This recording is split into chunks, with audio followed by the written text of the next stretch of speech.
Namaste, sir. Okay, Japan. I'm Samskriti. And I'm Sariu. So, just to introduce ourselves, we both are in 11th grade. We are Okay. studying MPC. So, first of all, sir, thank you so much for accepting our invitation. Welcome. We are more than just honored to have you here to have this great interview. It will be very helpful for us and all the students. Sure. So, to begin with, can you briefly share your journey as both as an engineer and also a photographer? Okay, so I sort of got introduced into photography when I was about 10 years old, 9, 10 years old, because my father was a very good photographer. In fact, photography runs in our family for a very long time. In fact, my great-grandmother also was a photographer. I have some pictures of what she took of my grandmother, who was born in year 1900. So those pictures are about 125 years old. Okay, I still have those pictures. And after that, I continued for a while, and then I got a seat in engineering, and the studies pressures and all were too much. So I used to do a little bit of photography then also, but then it slowly came down, and I joined a job, and the salary I used to earn during that time was not enough to support photography. So there was a gap for a while, and I started again in earnest only at a much later date, at about maybe 1995, 2000, around that time, started seriously again. Because by then I had come to a senior portion, I could afford better equipment. So, but between the two, the priority was always for my job. So, how did you realize that you had the same artistic skills as your family? How did I realize? How you had the artistic skills, the same artistic skills as your family for photography? Actually, as I was telling you, my father introduced me to photography. So it is not that I was. It just dawned on me one day that I'm a good photographer, or I can become a good photographer. So he gave me one small camera and asked me to try it out. And after that, I sort of liked it and continued with it thereafter. But throughout my career, I always used to put my studies before photography. So studies first for me, and then even after I became an employee and I was earning well, also I always used to put my job ahead of my. Only at a very later stage when I came to a very senior level, then things started managing things. I would get some little time. Then only I started concentrating more on photography. So, you mentioned that you always put your studies first. Yes, I always did. Yes. So, did you like what you were doing about the engineering field? Oh, Like- absolutely. There is not an iota of doubt regarding it. If you believe in reincarnation, if I'm born again, I would again be an engineer. I would like to be an engineer because I really love engineering. In fact, I also you might have heard of this famous Chinese philosopher called Confucius. You heard of him? yes, Confucius. So Confucius says that if you take up a job that you like, then you need not work at all. I think you know the thing. You can't do a job in which you don't enjoy the job. Yes. Okay, the job has to give you challenges. It has to allow you to create something new. As an engineer, what do? You have to do something new, or whatever it is, compared to the other things. So, I mean, when you studied engineering in an IIT, it was many decades ago. Yeah, So- it was in 74, 70, yeah. Yes. I was 50 years, yeah. So, what initially drew you to the field of engineering? Was there any person who influenced you? That is very difficult to tell me why I got into engineering, because my father was an arts graduate. In fact, he was the first or second arts graduate, if at all, from our town or village, whatever you call it. But somehow, right from the beginning, I used to like tinkering with things, and I was also by nature, very inquisitive. So one thing you really require in engineering is you got to be really inquisitive to learn about things, how things work, etc. Yes. So I had always this inkling, and of course in the process I also spoiled a lot of things. I'll be honest to admit, broke so many things in the process, and disassembled, didn't know how to assemble them back. I did lots of things like that, but somehow it I and I used to also be very fascinated by things like, most boys or girls would be fascinated like cars, aeroplanes, and all those things. So I used to do a lot of building of small cars and aeroplanes, aero modeling and all. So that's how I think one reinforced the other, and finally I worked hard to get a seat in engineering and planning.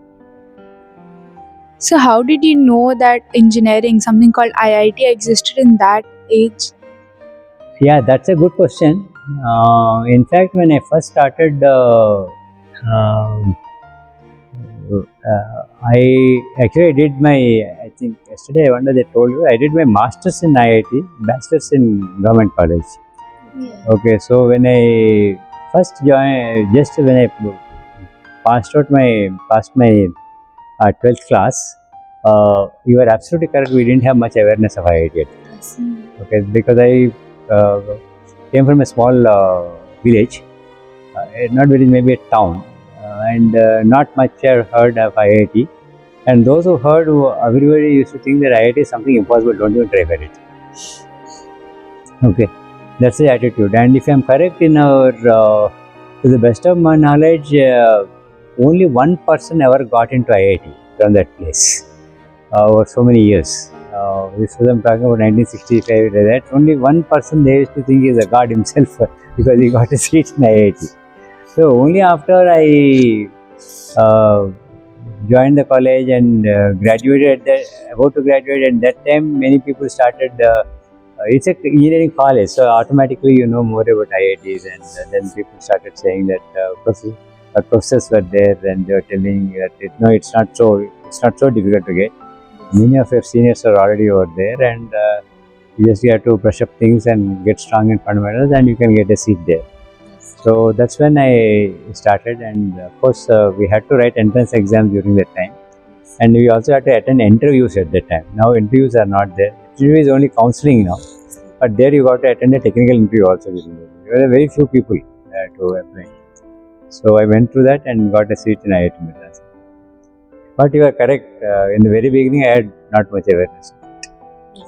So, But now I think awareness is spread much more. yes. So one more thing, that did you ever face any bias situation only because you've completed your degree in government school, then masters in IIT? Were there faculty or anyone like biased there? Biased where you mean? So like you came from a government degree college and you're doing masters in IIT. So didn't they like do any discrimination? No, like, no, nothing. No. So Because there is an entrance exam, once you pass that, that means you're as good as anybody else. So there is no such discrimination. so and one more thing, you just talked about awareness. Like we have a lot of awareness about every stream nowadays, and we also have AI taking up most of the jobs and all. So do you think engineering has potential to give employment to people in the future? No, engineering always has potential to give, because engineering ultimately you got to build things to generate money. Okay, let us say you can design some a beautiful car or a cell phone or whatever it is. Ultimately, it has to be built, right? Somebody. So only that's when you engineers are definitely required. Unless it's a pure service industry. I mean, pure service industry, it's like a banking industry. There also you need computers. Nowadays, if you look at any diagnostic center you go, it is full of electronic equipment these days. So somebody has to build them. And likewise, banks also have to run on computers. Your railway reservation system, they are all require computers. So somebody has to build computers. And in fact, where is AI running? It's not running in the air, right? It's also running on some computers, and they're very powerful computers also. It's out of NVIDIA and all this. Yeah.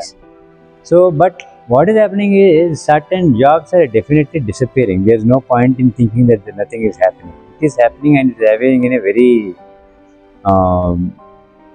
very profound way, I would call it. Okay, and in fact, some jobs could get lost. That's for sure. Yes.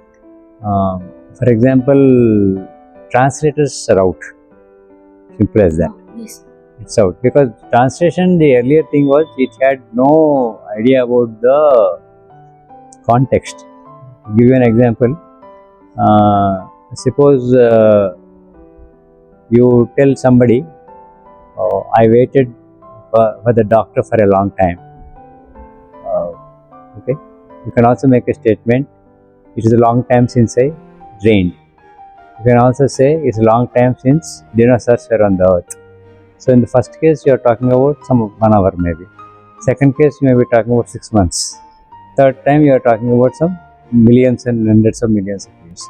So a translator could not understand the difference between, because all the three are using the word long time, long time, long time. But AI can make that out. Okay. So the contextual reference which was earlier absent on a very dumb translator, machine translator, is now gone. Because it can think. That's exactly what AI is. It can think. It can say, a man and a doctor waiting for a doctor, what is the possible reason? It can go back and find out what is the average time of a man waiting for a doctor. So you'll get some answer by looking at some millions and billions of data. Yes. This thing, okay. Likewise, other two also. It will never say that in one case waiting for a doctor is some million years. Or it won't say that dinosaurs existed 2 hours ago. So that is getting now into the picture. With the result, it may eliminate a lot of people at the lower end. In fact, they are also saying that there is a possibility at the low end programmers also losing jobs. Yes. Because it can, in fact, there is my neighbor who is a PhD in Princeton University, one of the most prestigious in the world. He has started a company where it helps you to teach music. So it plays some tune, whatever you ask it to, some raga tara, you just feed it, it plays that, and then it asks you to play it, Yes. and then it can compare what you played with what it's given you, and actually suggest what you should do. Yes. Okay, but the thing is, he didn't write the program at all. He wrote only prompts which generated that program, and he hired two graduates from one of these local engineering colleges just to validate that code. That's all. He could do that without anybody. So that sort of a problem will come. Now, really nobody knows what's going to happen. If anybody says he knows, he's lying, because the way it is going, nobody knows what's going to happen. But everybody agrees that the impact is going to be quite heavy. Yes.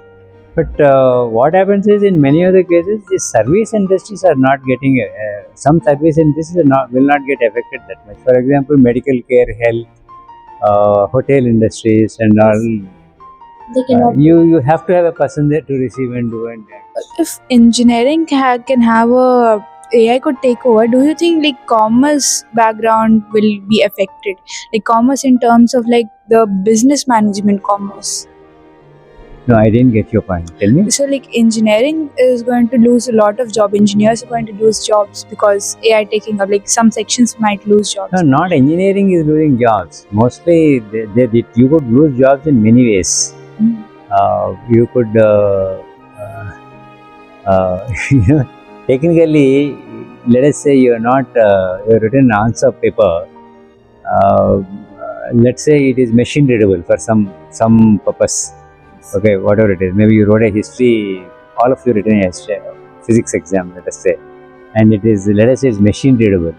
Yes. Then you can feed the entire, what is your class rank? 50, 60, what is it? So, 50. Okay, you can put all the 50 answer books and give it to the AI and say, you please evaluate it. So it can do that. Okay, and if you find it something wrong, if you say it's wrong, it will learn again and it will do a better job then. So certain service jobs are also going to get lost, but where touch is required, like health and there maybe they're safe for a while, I think. I mean, that's my prediction. I mean, nobody really knows what. It's very difficult to predict what will. so It is You- just not engineering which is getting affected. It's it is running into many things. Similarly, you can, what about auditing, for example? Maybe you can just put all the ledgers and all, throw it on its face and say do audit, maybe it will do the audit without any problem. yes. So, as now we are on the point of engineering, you have loved your job as an engineer, what you Yes. have done as a technocrat, right?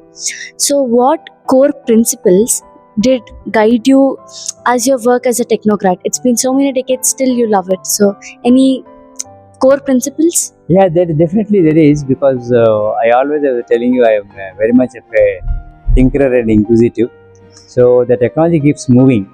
So I always find it fascinating that how it's moving and what are the new things it's able to do, which it was not able to do earlier. So that was sort of a driving force which kept me updated. But what has happened is, to be honest with you, last 10 years the pace has been so rapid, and I'm not directly involved in the day to day. I'm only reading some magazine or technical magazine or something like that. That's not enough unless you are in the thick of the field. It's very difficult to keep pace with what is happening. Very, very difficult. Sir, I have already asked you before personally, but I wanted to repeat it again. I wanted everyone to know about it.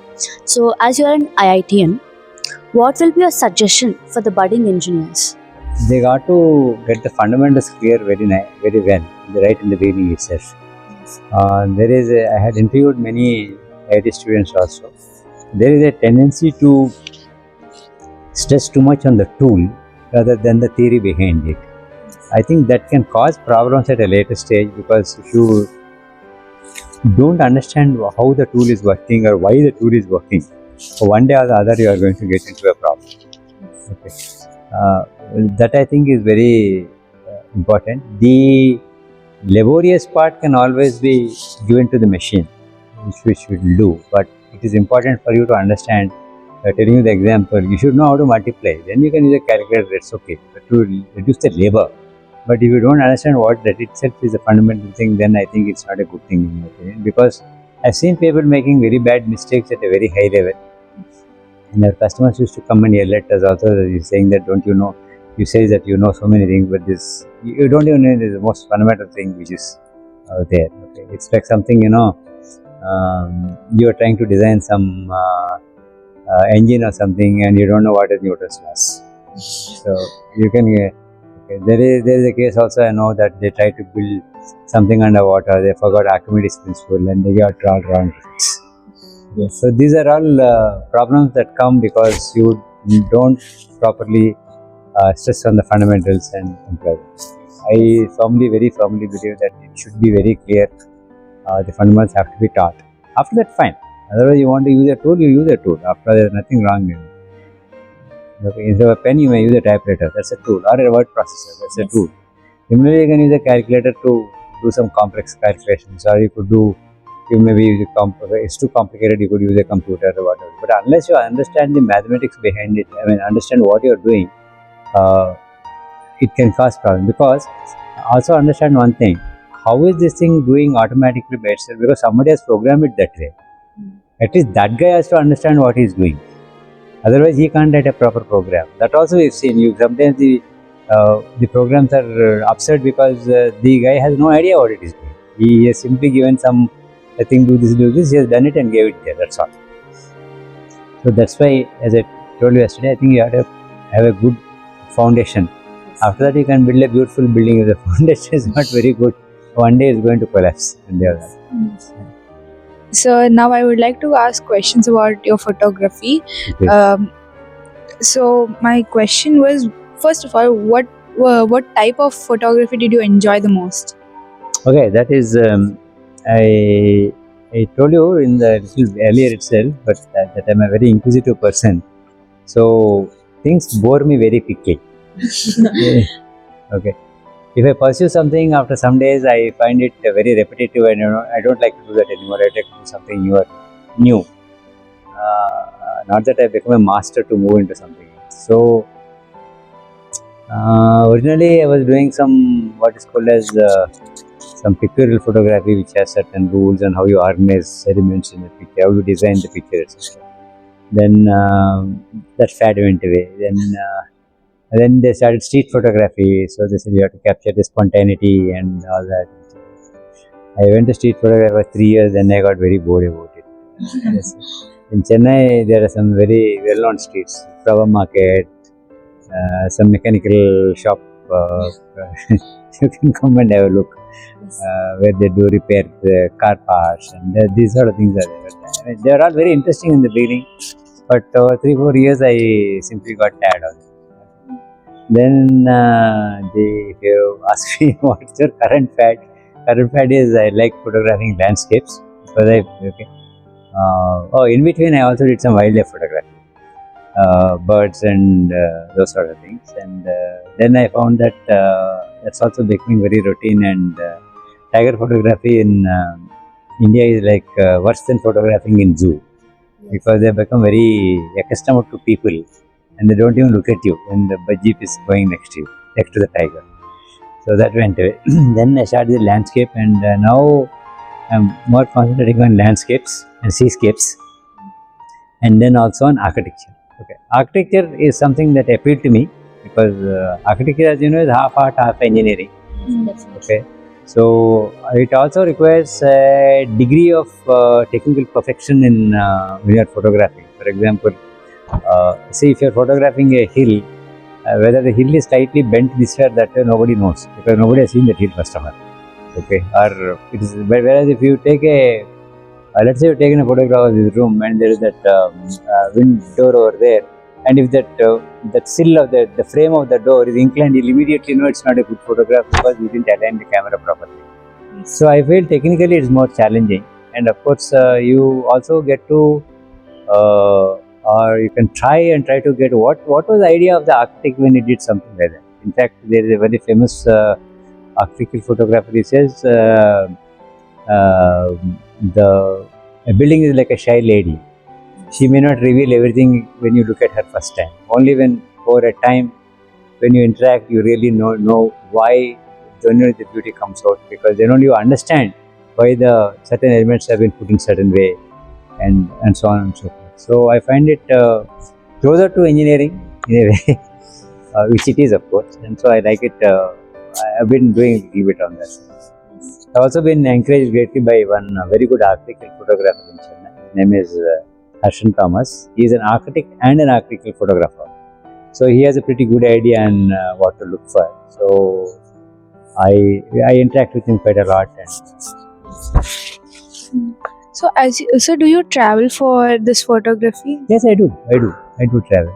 So did you ever feel language is a barrier for your growth? It is a language is a barrier depending on what you want to do. If you're photographing tigers, their language is not a barrier. So there is no problem. They won't talk to you, you don't talk to them. But if you go out in the street, yes, definitely you require some interaction. But yesterday I was telling you that these three words can carry you. Hello, smile and thank you. You can get away with it.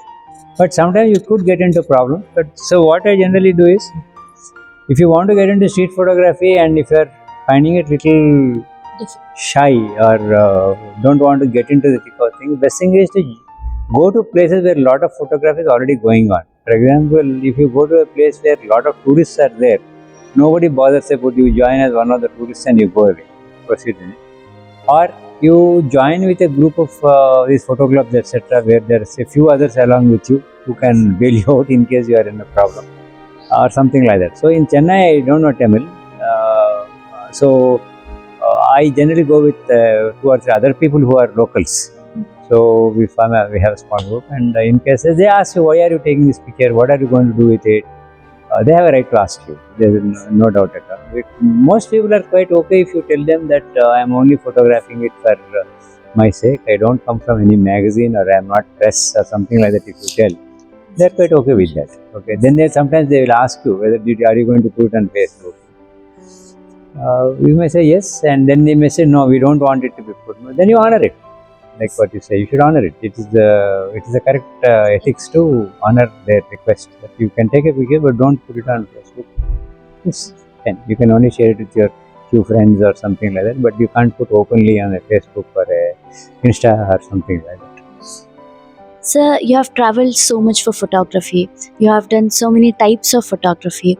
What is that one thing that draws your attention? Is it the nature, the people, or just interesting? But right now, as I'm telling you, I'm concentrating more on architecture because I find more appealing to me as an engineer, and there are some good architectural places in Tamil Nadu which you can go, and temples are there, monuments are there, and some very good palaces are there. Good access, so they're all nice to go. Yes. Actually, you also have to go to locations where they are not very popular. For example, It is very difficult to go to Taj Mahal and produce a picture that you have not seen before. It's so common. It has been beaten to death. So you go to some, for example, Tanjavur Palace.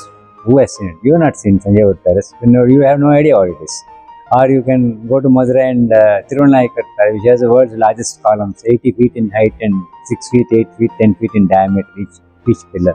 Very few people know about it. So those are all very nice and also very challenging for you to take photographs because of their size and all this. You have to be very, very correct because you can't show a column inclined like this or inclined like that when you're taking a picture. It doesn't look very bad. Yes. And then you also have the other challenge of people milling continuously around. Okay, and then selfies and pre-wedding shoots and all that. You got to have that patience to it. So, what does your series Basics of Photography speak about? Is it about the technical part of the photography or the basics or What do you? the basics of photography? Oh your yeah, series. that series. Yeah. So, what does it speak Okay. about? That originally started to make people understand about the fundamentals of photography. But you can't keep talking about fundamentals for 200 articles, so it has deviated considerably from that now. So we concentrate on a few things. One is like there are a lot of wrong concepts in circulation. We try to tell that the concepts are wrong, and what you see, the effect is said, but the cause is something not what you think, but something else. Okay, so that is something we try to bring out, and you must have also heard about this. Photo processing software like Photoshop. I think everybody has heard of it. Yes. So how do you use it most effectively and how you can improve your photographs? Those sort of things also are covered. And like that, there are a few other software packages also. Yes. And sometimes you can use it to produce results that are otherwise impossible to produce with an ordinary photograph. Yes. For example, if you photograph something very close, the background will be out of focus automatically. How do you extend the focus for a very large amount, okay? Or how do you photograph action and all these sort of things also we do those sort of things also.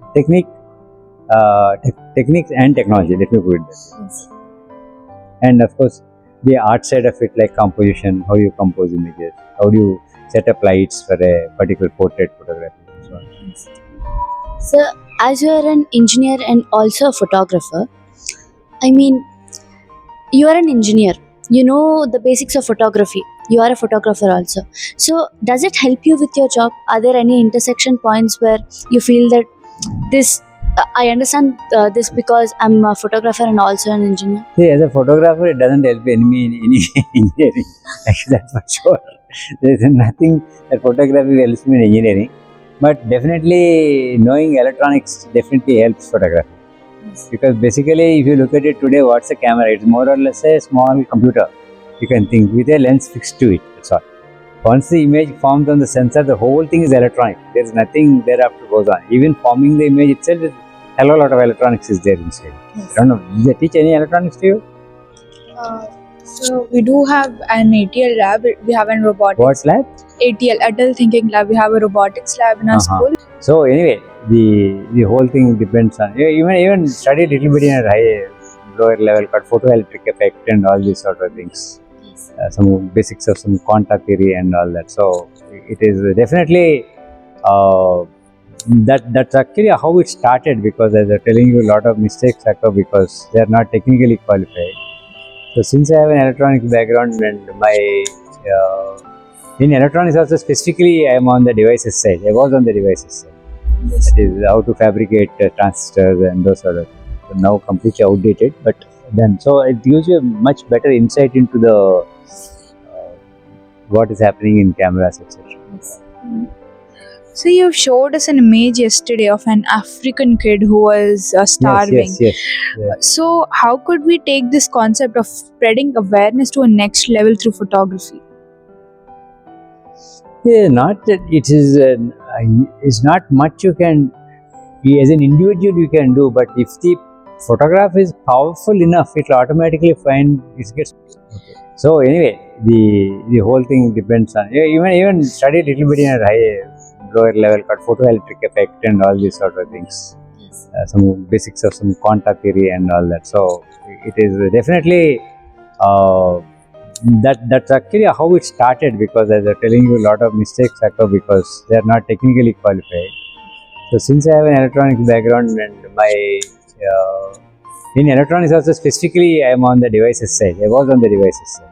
That is how to fabricate transistors and those sort of things. So now completely outdated, but then so it gives you a much better insight into the what is happening in cameras, etc.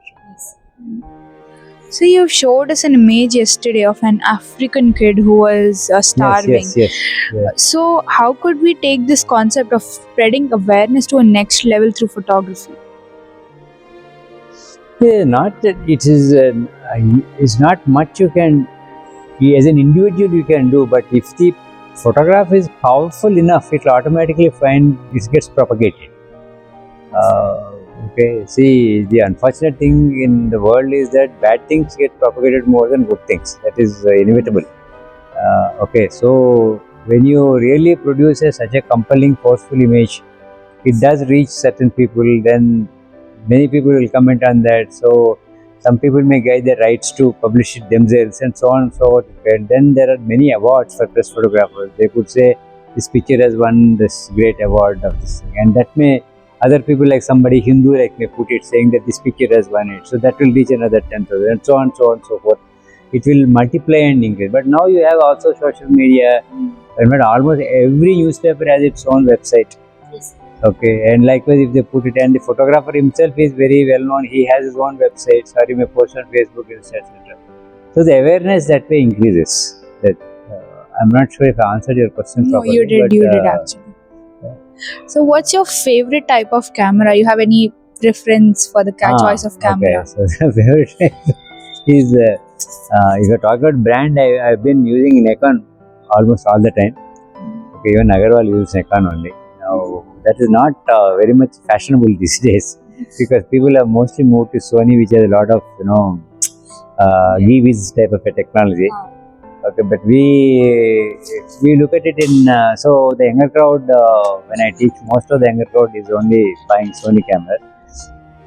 But what happens is, if you want to really master the camera, all these do you ride any vehicles like a scooter, moped, something like that? Sir? Any scooter, something you ride? Yes. Yeah. Or Yes. you ride a scooter. So when you start using that scooter, you will have to search a little bit, where is the brake, where is the starter, where is the thing and all. And after some time, you get used to it. It's a reflex thereafter. Yes. Okay, when something comes like this, you don't see where is the brake and start pressing. No, you instinctively, your reflex, your leg will go to the pedal. Or what happens is, even in cameras, if you, and cameras have so many controls these days, you might have seen some pictures, etc. So over time, you develop what is called as a muscle memory. You really don't think; it will automatically, your finger will go there, because it has been that's exactly like your neural networks of your artificial intelligence. You do the same thing again and again and again. It gets programmed into your system. If you're serious about photography, but people are not serious about photography. They are serious about buying the latest equipment. They keep changing. So they spend 2-3 lakhs on one model, and after 6 months you say, no, I sold all that, I bought this. Then after that I sold all that, but every time you sell, you incur a big loss. Because nowadays anything you buy, you sell, you incur a loss.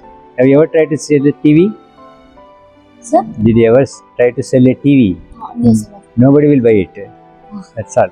Once you buy a TV, a washing machine, It's an old one. who will buy a washing machine, a refrigerator from you? Nobody will buy it. You buy a new one, and that's the end of the story. Use it till it dies. Definitely. That's all. Cameras are also slowly beginning to that. If you spend money, it's very difficult to sell it again outside. But there are a lot of people who simply have a lot of money and they keep switching. But if I buy a camera, I will use it for at least 5-6 years before I change it. Because it also takes at least 6 months for you to really get understand properly how it's working. Yes.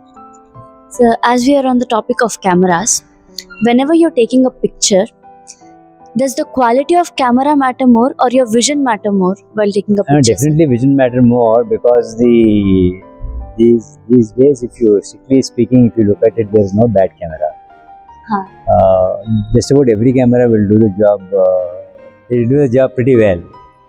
There is really nothing for you to if you are familiar with cars, it's like a Toyota or a Honda or a, what's the big difference between the, maybe there's a Mercedes separately, but generally speaking, most of the things will do most of the jobs quite well. I don't think you really should concentrate on the brand or a make or something like that, because in the end, it's really the photographer who matters.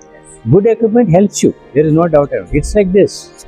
Are you familiar with any sport? Yes, sir. Which one?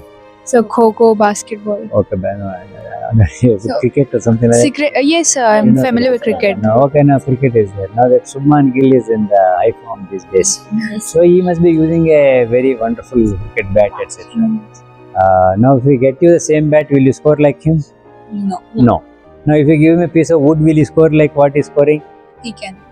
No, he will not he score. cannot. He cannot. He requires a proper bat to play. Not one piece of wood, he will not be able to play, face the fast balls and all. So, if you want the best of the best, you have the best equipment and the best thing, then you put together, you get a very good result. Okay. So, if one of them is less than the other one, the result will not be so good. So, that's what I'm trying to tell. The good equipment helps. There is no question about it. At least in certain genres like wildlife and all, good equipment helps. But is also the photographer who needs to know how to use it properly. It's like car racing. Just because they give you that Formula 1 car, you can't go race and win race. Yes. Okay. Nor can that world champion today go and win on a nano or something. Not possible. That's what I'm. So, what is your first milestone in your life after which you never looked back? I don't think there is anything like that. There is a milestone about after. Not just in awards, just Anything that happened to you. like any promotion or maybe any upgradation. Or maybe I can say I made one big switch when I was working in a government company. I switched it to a private industry at that time because I didn't feel like working in government companies because there's too much of bureaucracy, nothing moves, etc. So I used to find it very irritating to work there. But that was almost very immediately after my college. Within 5 years, I shifted. So after that, I never went back to a government company. So the last question: how would you elaborate your experience working with the UNESCO? With UNESCO. UNESCO. Yes. No, UNESCO, I don't directly work with UNESCO. UNESCO, there is an organ called INTACH, INTACH, which is sort of a custodian, not custodian, they try to bring awareness of the cities and the constructions and the UNESCO sites, etc. So they, UNESCO sometimes asks them to organize workshops. So INTACH approached me to do some workshops for UNESCO. Actually, it's for students only. So, and it was conducted in one of the palaces of Nizam in Hyderabad. So I did that for them during that time. So, to end the conversation, what skills do you think that the young generation needs? Let it be to become a photographer, to become an engineer, just to become a successful person. What is the main guidance that everyone needs to know and have? This is like, will you take aspirin tablet and solve the problem? You know? It's not so easy to define that, but I think success, I think you can't say it is just one single thing. You do this, you become very successful. I don't think it's that simple in my opinion. I don't know what you think about it. It is very, very difficult because I've seen people who are very talented not doing well, people with not much so much are doing very well, and so on and so forth. Because if you look at the success, it's a combination of so many things. Yes. See, so I can say definitely a hard work. There is no doubt at all about that. No pain, no gain. Unless you work very hard, you are not going to succeed. Okay. Now, if you look at all these people like Elon Musk and all, that is crazy. I agree. That's one part of it. But he slept for 1 week on his factory floor because he wanted to get the production line under control. Now, how many of our Indian chief executives, not Indian, any chief executive will sleep on the factory floor and get it right. So that is his hard work, and it's paid. And then there are a lot of people with vision. A vision is something, if you tell it today, it may look absurd. But they have that vision and they're convinced that it will happen one day, not today, and they get ready for that. Those people make a ton of money and they're very successful. But there are a lot of people who have a vision and then that vision never gets realized at all. That's also there. So if you ask me what is the reason, how do you succeed, means if I know, I would have done that myself. Okay, it's very difficult to answer that question. So all I can tell you is a combination of so many things. Okay, even if you take photography, I've seen very good photographers not succeeding very well, but not so good photographers doing well because they were very good in communication. They could, in fact, I know a bunch of boys in Hyderabad who are doing Bachelor of Fine Arts. Yes. There are one or two guys who are all the topper, and there is one guy somewhere at the bottom 50%. And finally, that guy had a good business acumen. He went to some company, got some loan, bank got some loan, got some 5-6 cameras. He hired the number 1 and 2 in that company. He has started, and he became a wedding photographer, event photographer. He never photographs because he is not so good at it. But he knows how to manage things. He knows how to go to a customer and talk. He knows how to organize things. He knows how to approach the customer, how to, all those things, he succeeded very well. Not this number 1 and 2. Okay. So the sheer talent alone is not going to, there's no doubt talent is required, but what I'm telling you is it's a combination of so many factors. Yes. So today, you're at 16, 17, what is it? 16. 16, okay, fine, whatever it is, around that time. Now today, there will be millions of 15s in the country, okay.